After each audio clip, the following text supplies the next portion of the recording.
Bonjour à tous, aujourd'hui on va parler de multiples, on va parler de diviseurs, on va parler de nombres premiers, on va parler de fractions irréductibles. On s'en occupe maintenant.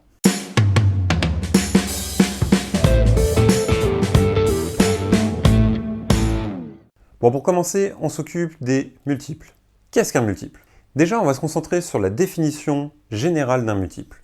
Un multiple, c'est une relation entre deux nombres entiers, très important.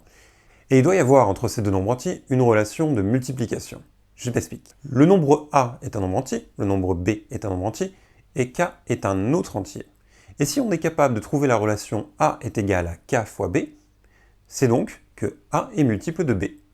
C'est une définition très générale où on dit que si un entier est le produit de deux entiers, alors pour rappel le produit c'est le résultat d'une multiplication, et bien c'est-à-dire que le premier est multiple de l'un des deux autres, enfin en réalité des deux autres. On va aller prendre un exemple, ce sera beaucoup plus concret. Par exemple, 12 est un multiple de 4. Tout simplement parce que 12 est égal à 3 fois 4.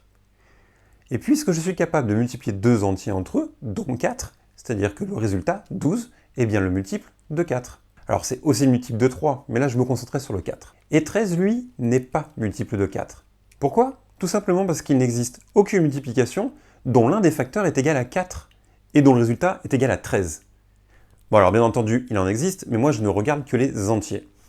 Et sur les entiers, ça n'existe pas. Un entier multiplié par 4 ne donnera jamais 13. 3 fois 4, 12, 4 fois 4, 16. Il n'y a pas d'entier entre 3 et 4, donc 13 n'est pas un multiple de 4. Ok, maintenant qu'on vient de définir ce que c'était qu'un multiple, c'est quoi un diviseur? Un diviseur, c'est tout simplement l'autre sens du multiple. Je vous ai dit que 12 était multiple de 4, et bien 4 est diviseur de 12. C'est pas plus compliqué que ça. Si vous savez faire un multiple, vous savez faire un diviseur, ça juste dans l'autre sens. Et si on fait sur l'autre exemple, 4 n'est pas un diviseur de 13, puisque 13 n'est pas un multiple de 4. C'est pas plus compliqué que ça pour les multiples et les diviseurs. Mais comment on sait si c'est bien un diviseur ou si c'est bien un multiple? Il y a des critères pour ça. Et on va voir les principaux. Mais ce sera dans une autre vidéo.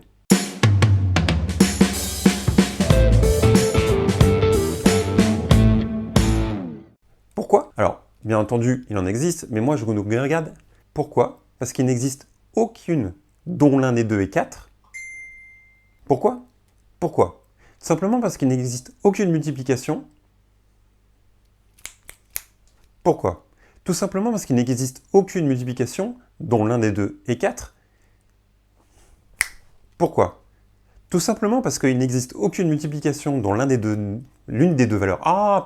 Pourquoi? Pourquoi? Tout simplement parce qu'il n'existe aucune multiplication dont l'une des deux valeurs. Bégaye. Pourquoi?